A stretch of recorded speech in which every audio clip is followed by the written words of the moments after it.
하심이라. 아멘. 어제 아이가 집에서 갑자기 뽑은 말씀, 우리 이제 송구영신 예배가 되면은 말씀 카드를 하나 주잖아요. 말씀을 이렇게 뽑아서 이렇게 계속 읽고 있는 거예요. 히브리서 12장 2절이었습니다. 믿음의 주요 온전하게 하신 이인 예수를 바라보자. 그래서 제가 그랬어요. 너 그거 외우면 1,000원 줄게. 바로 한 10분도 안 돼서 외워가지고 와서 그 뒤로는 계속해서 감성을 제 앞에서 막 이렇게 외우는 거예요. 그 모습이 참 좋았습니다. 아이가 말씀을 가지고 받은 말씀, 그리고 그 말씀을 암송하다 보면 그 말씀의 의미를 알게 되는 거예요. 처음엔 잘 몰라요.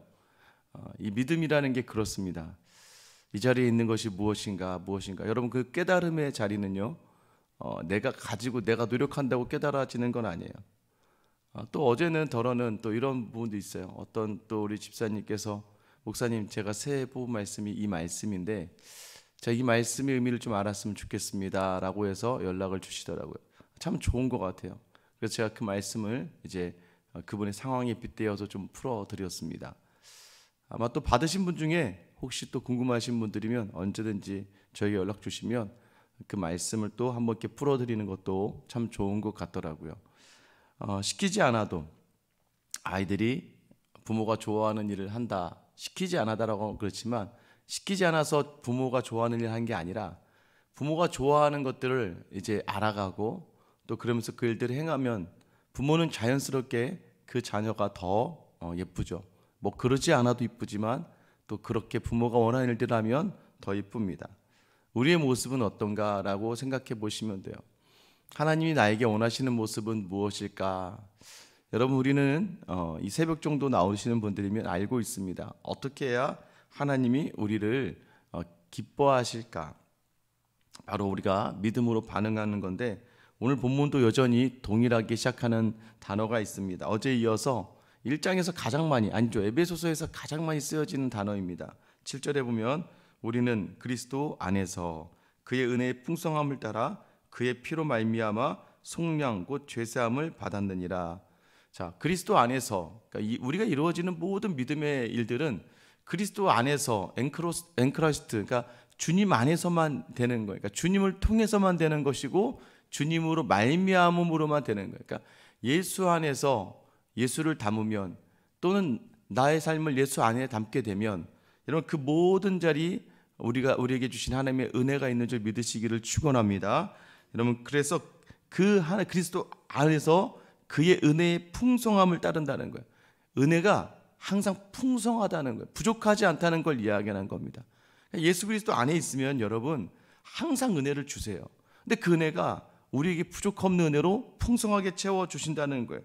또 그의 피로 말미암아, 그의 피로 말미암다는 건 예수 그리스도로 말미암아죠. 예수 그리스도로 말미암아 속량 곧 죄사함을 받았느니라. 그러니까 우리가 예수 안에 있는다는 건 두 가지를 얘기하는 건데, 하나는 죄사함을 이미 받았다는 거예요. 우리가 예수를 이야기하고 예수를 담는다라는 생각을 하는 순간 우리 안에 있는 죄가 깨끗게 된다는 걸 이야기하는 겁니다. 그러니까 여러분, 우리가 죄의 자리가 언제예요? 예수를 놓칠 때, 예수님을 우리가 잊을 때, 예수님을 잠시 내어둘 때 우리는 죄의 자리에 있게 돼. 그러나 예수를 담는 순간 우리 안에 있는 죄와 함께 이 죄가 도말되면서 우리 안에 은혜가 풍성하게 채워진다는 것이에요. 8절에 보세요. 이는 왜냐하면 그가 모든 지혜와 총명을 우리에게 넘치게 하신다는 거예요. 여러분, 그러니까 이게 선한 하나님의 마음, 그러니까 하나님의 생각과 뜻을 우리 안에 차고 넘치게 하니까, 여러분, 자녀들이 부모의 생각과 부모의 뜻을 알게 될 때 그게 그다음부터 자연스럽게 효자가 되고 효녀가 되는 거예요. 왜? 그 마음과 뜻을 아니까. 어떤 마음이셨지? 어떤 뜻이었구나. 이게 그런 의미였구나. 그 지혜와 총명을 우리에게 넘치게 하신다 그러죠. 그러니까 이게 여러분, 검은 물을 하얗게 만드는 방법이 어떻게 되는 거예요? 그 검은 물로 가득한 통에다가 깨끗한 물을 계속 붓는 거예요. 그냥 깨끗한 물을 계속 부어대는 거예요. 그러면 어느샌가 그 더러웠던 물이 깨끗하게 되는 거예요.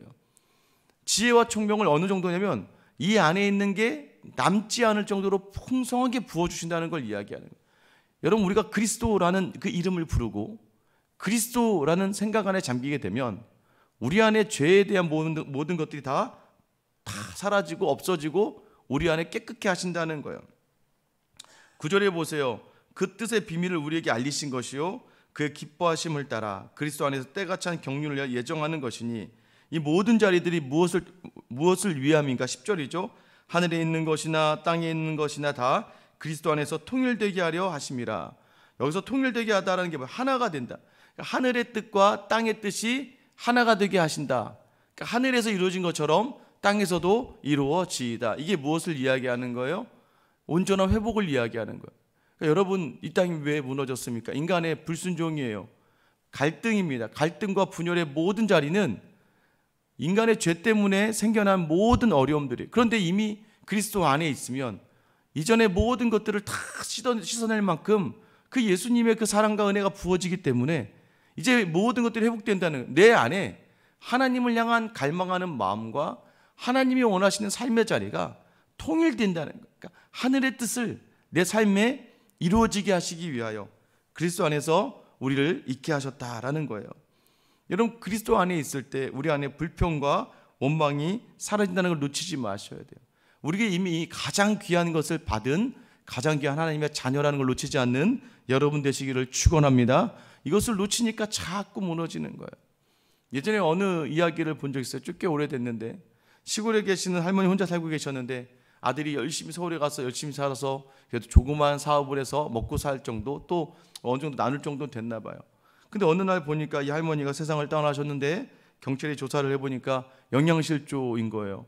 아니, 아들이 사업을 잘하고 있는데 야, 그 아들 너무하네 하는 마음이 좀 들었겠죠, 마을 사람들도. 근데 경찰이 들어가서 그 안을 조사하다 보니까 너무나 놀라운 게요, 이 10만 원짜리 백마제 수표를요 그냥 벽에 도배를 해놓으신 거예요. 그러니까 아들이 아마 어머니 쓰시라고 이 수표를 보내드렸는데 이 어머니가 수표가 뭔지 잘 모르니까 그 수표가 뭔지도 모르고 그냥 벽에다가 그냥 이렇게 구멍 같은 거 나면 그걸로 그냥 메워서 쓰시고 있어요. 그러니까 집 안에 수표가 벽에 막 발라져 있는 거예요. 그럼 그 돈이 귀한 가치를 모르면 어떻게 사용할지 모르고 영양실조로 어떻게 죽게 될 수 있을까요?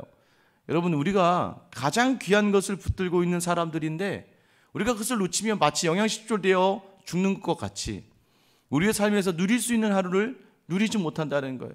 1월 1일입니다. 어제는 어떠셨어요?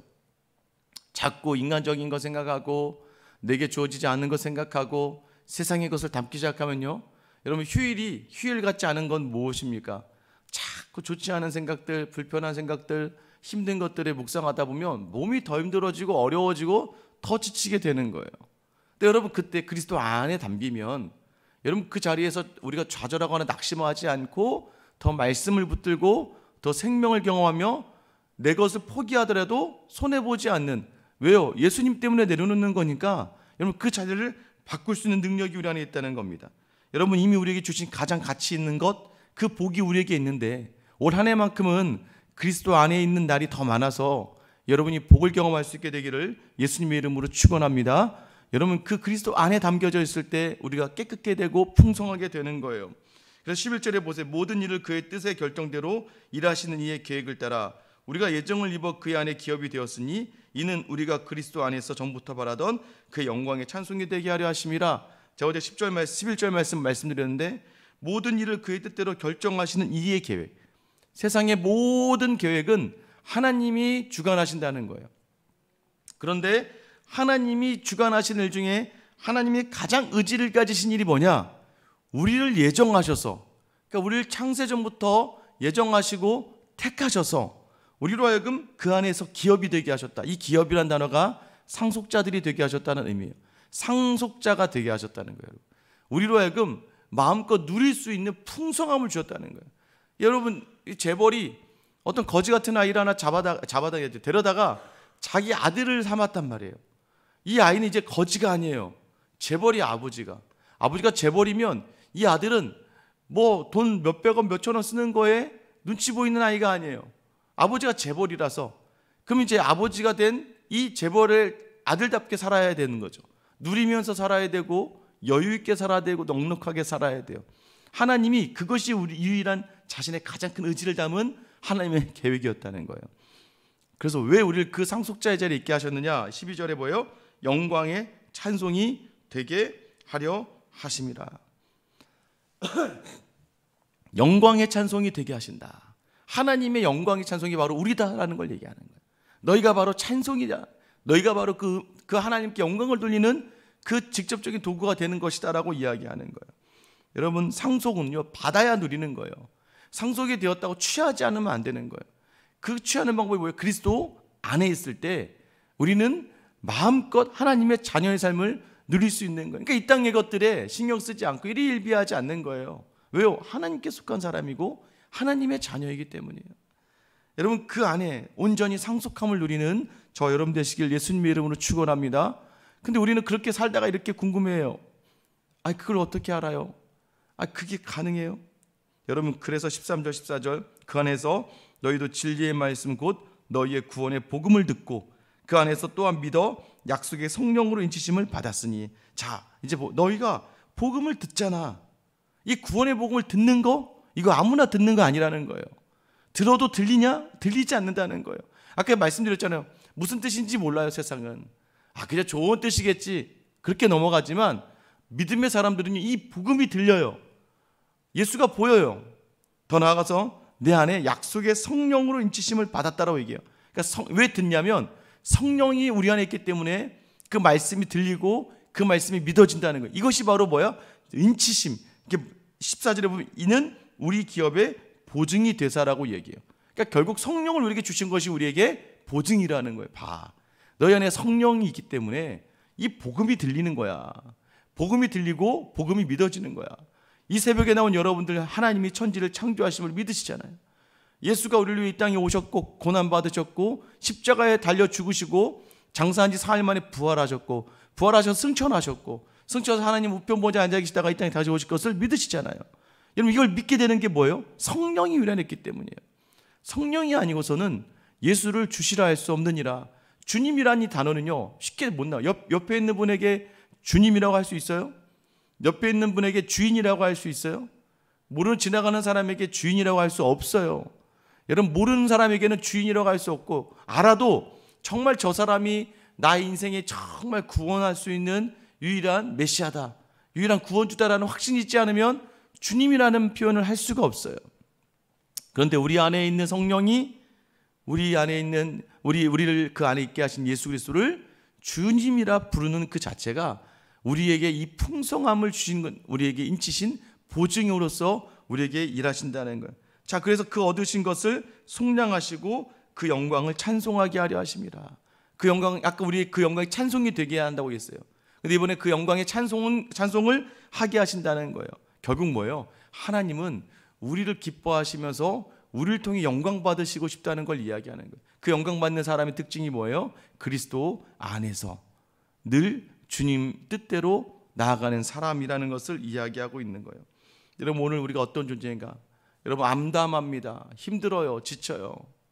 여러분, 한번 생각해 보시죠. 2025년은 어떻게 살까? 여러분, 생각해 보니까 그냥 기대가 되십니까? 이 한 살 한 살 더 먹다 보면, 나이도 들고 하다 보면 어떻게 되는 거예요?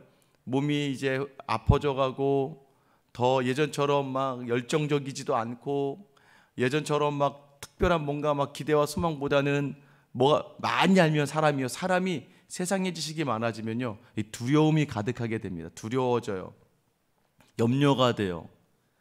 옆에 있는 분들, 가족들 중에 아프고 힘들고 어려워지면, 야, 이거 어떻게 하나? 야, 이거 저 병원에 어떻게 가나? 큰 돈이 들어가면 안 될 텐데. 또 자녀들 볼 때마다 자녀가 취업하려면 또 준비하려면 그 시간대, 결혼하려면 결혼해야 되는 돈들, 결혼하고 사는 또 아이들. 이런 보세요. 많이 알면 알수록 우리는 더 많은 염려와 두려움과 걱정과 근심 가운데 있게 돼요. 여러분, 그런데 우리가 놓치고 있는 게 있어요. 우리는 그 세상의 지식과 세상의 흐름으로 살아가는 사람이 아니라 우리는 말씀 대신 예수 그리스도 안에서 살아가는 줄 믿으시길 축원합니다. 그 안에 있으면 돼요. 지금까지 지내온 것 주의 크신 은혜라. 얼마 전에 우리가 찬양한 거예요. 나의 갈 길 다 가도록 예수 인도하시니. 우리의 갈 길 다 끝날 때까지 예수가 인도하는 거예요. 자꾸 예수를 놓치면 우리는 좌절합니다. 자꾸 예수를 놓치면 불안해지는 거예요. 자꾸 예수를 놓치면 두려워지는 거예요. 오늘 다시 한번 풍성한 은혜 속에서 찬송의 삶을 살기 우리를 부르셨다. 그 부르심이 하나님이 창세전부터 뜻하셨고 그리스도를 통하여 우리 그 핏값으로 우리를 사서 주신 가장 귀한 값진 하나님의 자녀들이다. 그것을 어떻게 할 수 있어요? 내 안에 성령이 예수를 주로 고백하며 이 믿음을 가지고 오늘 살게 한다는 거예요. 오늘 그 세상의 만물을 하늘의 뜻이 땅에서 이루어진 통일되게 하시려는 그 하나님의 의지를 우리에게 주신다는 것을 믿으시고, 여러분 담대하게 오늘도 주의 말씀이 내 발에 등이 되는 거, 오늘 그 말씀, 이 말씀만 보고 가는 거예요. 그래, 나는 하나님께 찬송해야 될 하나님의 사람이지, 나는 그리스도 안에 있는 사람이지. 이 등을 보고 걸어가는 주의 빛이 되는 귀한 하루가 되시길 예수님의 이름으로 축원합니다. 기도하겠습니다.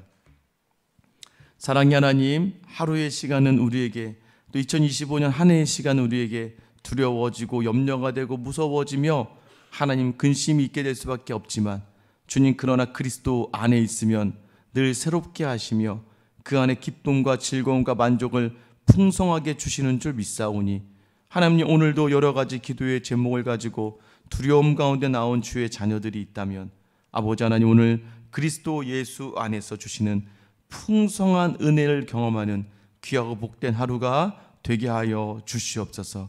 오늘도 그 은혜를 이끌어 주실 나를 위하여 십자가를 지시고 그 피를 아낌없이 땅에 쏟으시며 여전히 우리를 사랑하시며 거저 그 은혜의 자리로 부르신 우리 주 예수 그리스도의 이름 받들어 기도드립니다. 아멘.